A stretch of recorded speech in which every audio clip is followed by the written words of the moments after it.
Bismillahirrahmanirrahim. Assalamualaikum warahmatullahi wabarakatuh. Waalaikumsalam warahmatullahi wabarakatuh. Izinkan saya di sini untuk mempresentasikan terkait bab pengembangan sistem informasi. Selanjutnya, di sini kita yang pertama akan membahas tentang siklus hidup pengembangan sistem. Yang pertama yaitu tahapan SDLC atau System Development Life Cycle.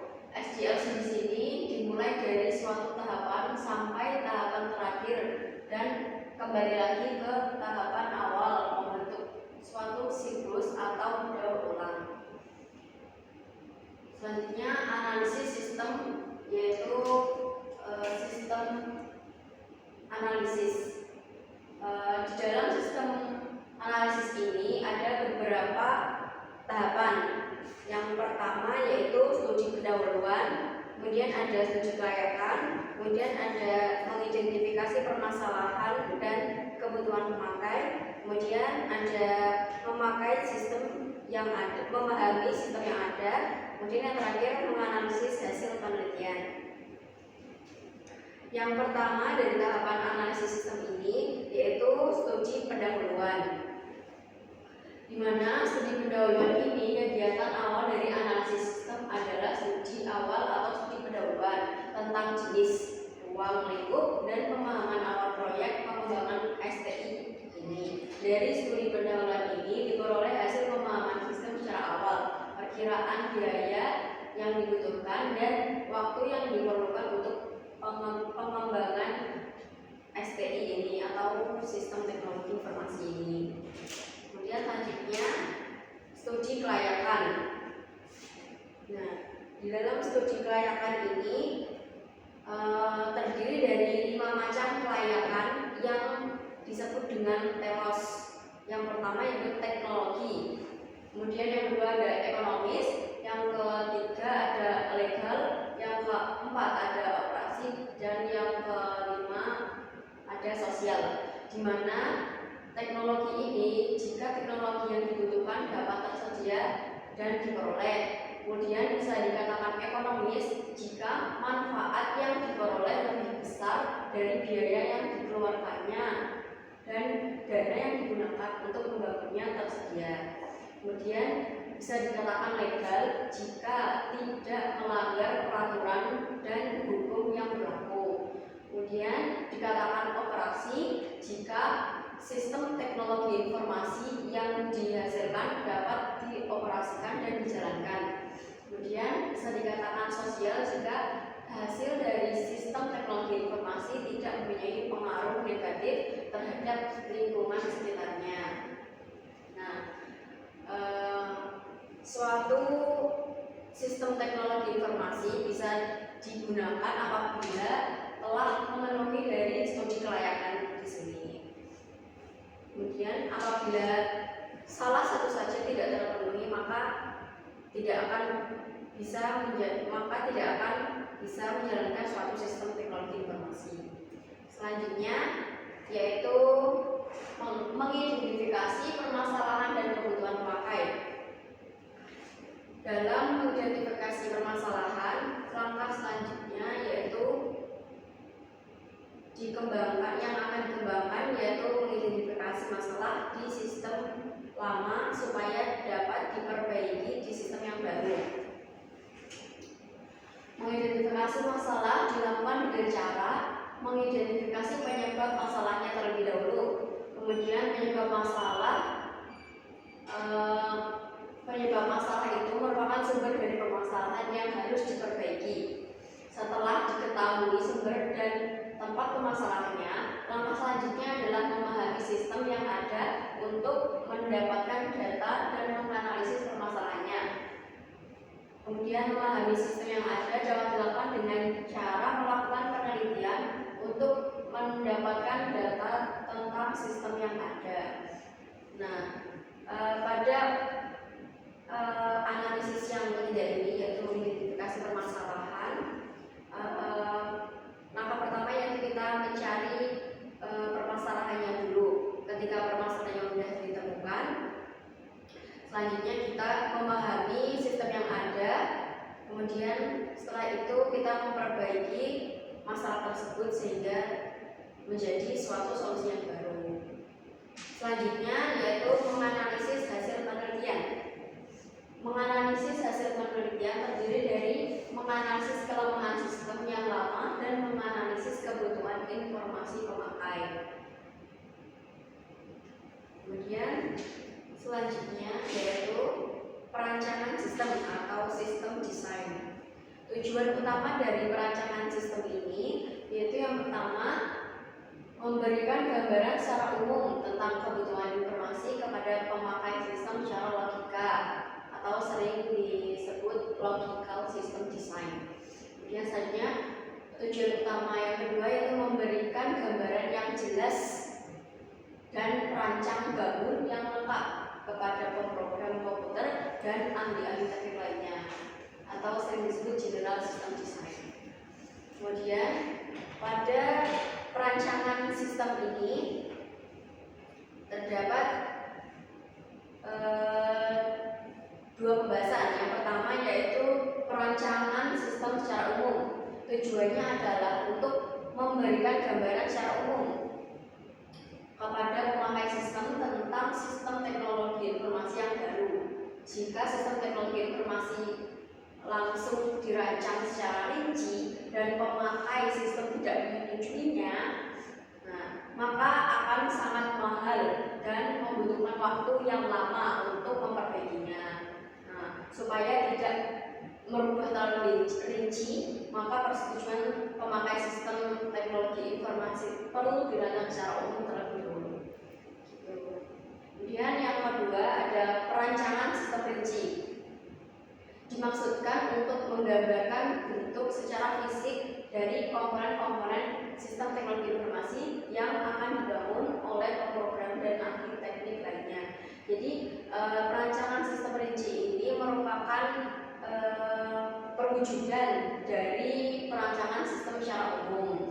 Setelah pemakai sistem itu menyetujui perancangan secara umum, maka dilakukanlah perancangan sistem secara rinci.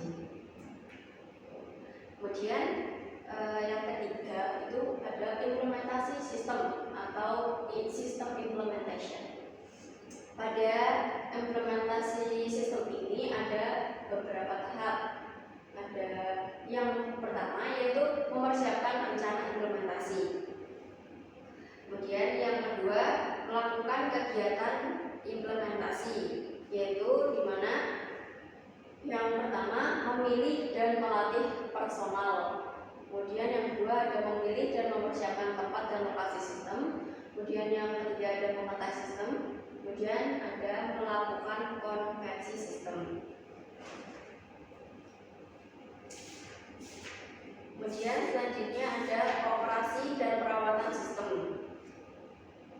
Nah, pada bagian ini suatu sistem itu memerlukan suatu perawatan untuk senantiasa bisa digunakan. Nah, operasi dan perawatan sistem ini diperlukan ketika satu, sistem mengandung kesalahan yang dulunya belum terdeteksi sehingga kesalahan-kesalahan sistem perlu diperbaiki. Kemudian yang kedua, sistem mengalami perubahan karena permintaan baru dari pemakai sistem. Kemudian yang ketiga, sistem mengalami perubahan karena perubahan lingkungan luar. Kemudian yang keempat, ada sistem perlu ditingkatkan. Jadi pasti teman-teman tidak asing dengan istilah maintenance. Ketika kita mungkin sebagai contoh kita sedang mengoperasikan website Xiamus gitu, tapi ternyata pas kita login itu ada keterangan seperti error atau tidak bisa dioperasikan. Nah, itu kemungkinan besar sistemnya itu sedang di maintenance. Gitu. Mungkin ada beberapa hal atau fitur yang perlu diperbaiki agar lebih nyaman digunakan ke depannya. Itu. Selanjutnya ada kelebihan dan kekurangan metode Dimana kelebihannya yaitu yang pertama menyediakan tahapan yang dapat digunakan sebagai pedoman mengembangkan suatu sistem. Kemudian kelebihan yang kedua akan memberikan hasil sistem yang lebih baik karena sistem dianalisis yang dirancang secara keseluruhan sebelum diimplementasikan. Jadi suatu sistem itu dirancang terlebih dahulu dengan baik sehingga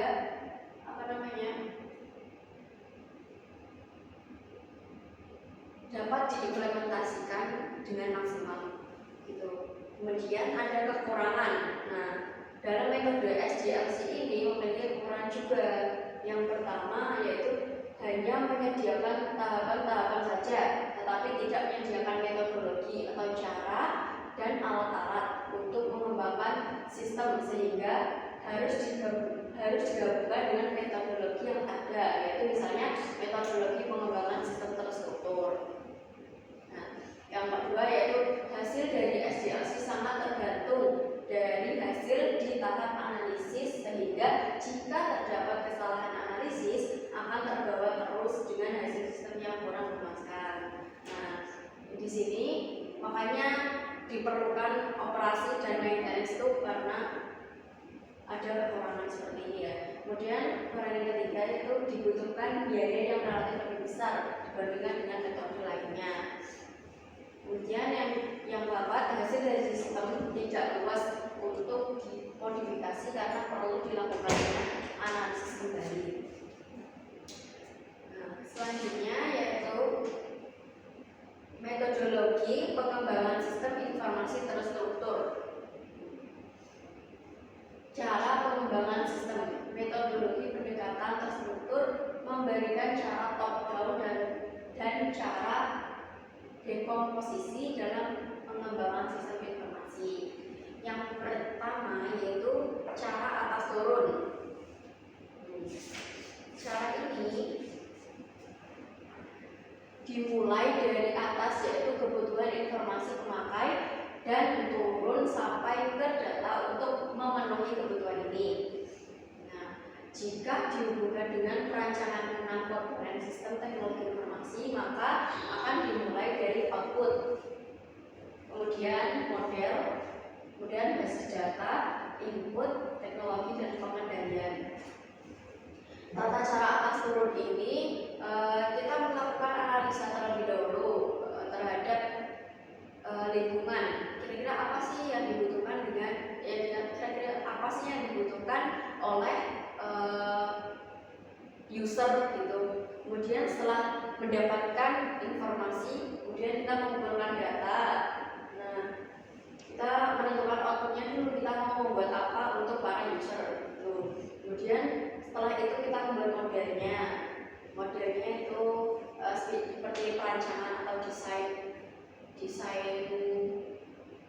mungkin web atau aplikasi yang akan kita suguhkan kepada user. Kemudian selanjutnya basis data, kita mencari data, kemudian masukkan ke input, kemudian teknologi dan pengendalian. Pengendalian ini itu seperti maintenance tadi ya teman-teman. Jadi diperlukan karena untuk manajemen aplikasi. Kemudian yang kedua cara bawah naik. Cara ini kesebalikan dari cara atas turun.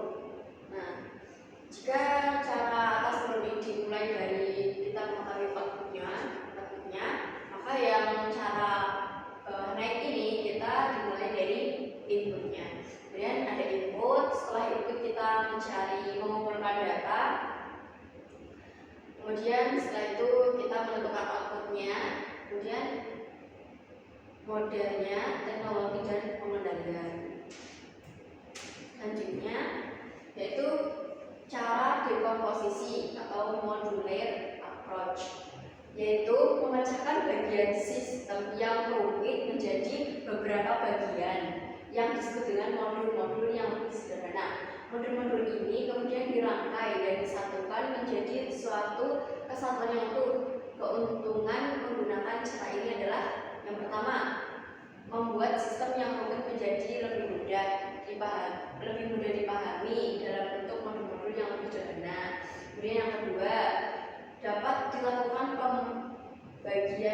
pada pengembangan sistem sesuai dengan modul-modulnya.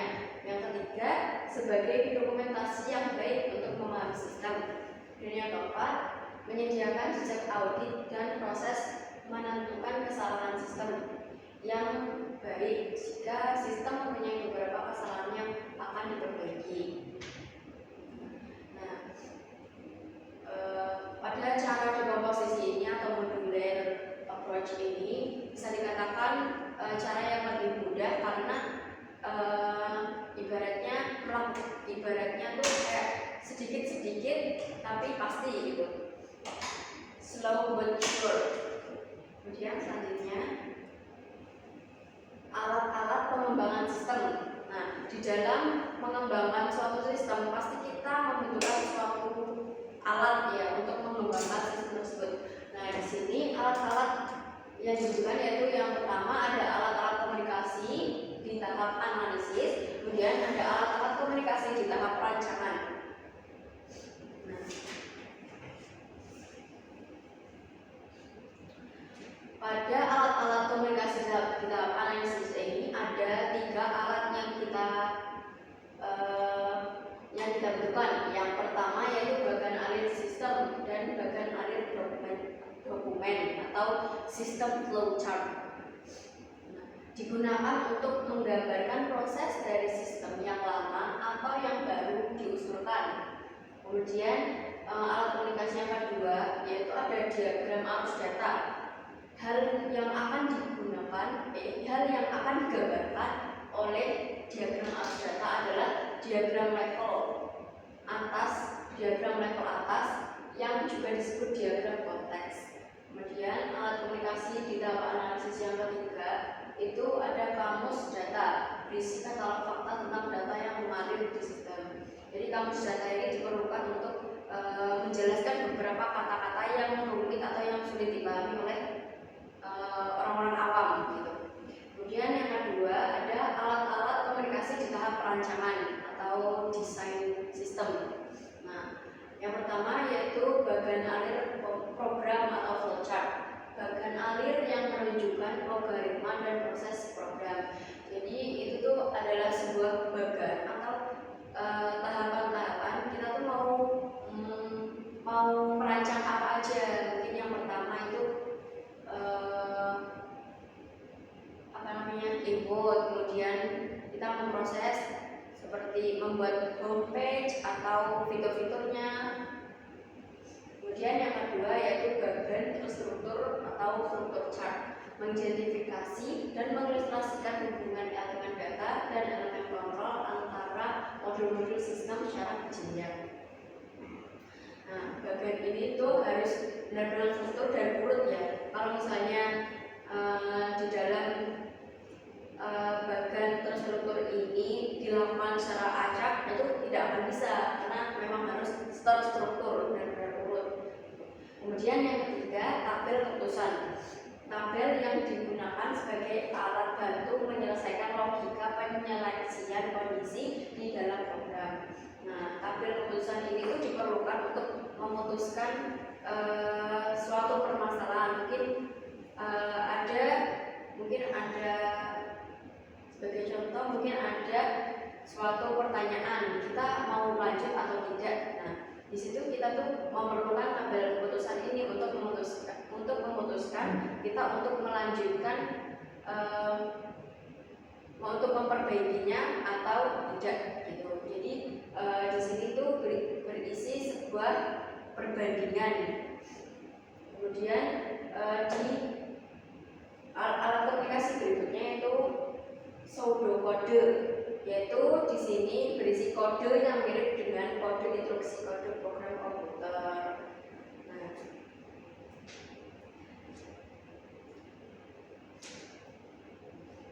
Nah, kesimpulan di sini yang bisa saya tarik yaitu yang pertama analisis sistem, kemudian yang kedua perancangan sistem, yang ketiga implementasi sistem, yang keempat ada operasi dan perawatan sistem. Nah, di mana kita dalam membangun suatu sistem teknologi informasi harus melewati keempat tahapan ini. yang pertama menganalisis dulu keadaan di sekitar, kira-kira apa yang dibutuhkan oleh user, dan kira-kira apa yang bisa memudahkan suatu pekerjaan user. Kemudian setelah kita menemukan suatu permasalahan yang akan kita selesaikan, kemudian kita merancang suatu sistem. Setelah itu, setelah sistemnya dirancang, kemudian lanjut ke implementasi sistem. Nah, implementasi sistem ini kemudian lanjut ke operasi dan perawatan sistem. Ketika suatu sistem teknologi informasi sudah diimplementasikan atau sudah sampai ke user, maka sangat diperlukan operasi dan perawatan sistem. Nah, ketika suatu sistem teknologi informasi itu tidak dirawat, maka sistem itu akan ketinggalan zaman, gitu istilahnya. Nah, itu merupakan kesimpulan dari saya yang bisa saya ambil dari penjelasan saya. Terima kasih. Sekian dari presentasi dari saya. Semoga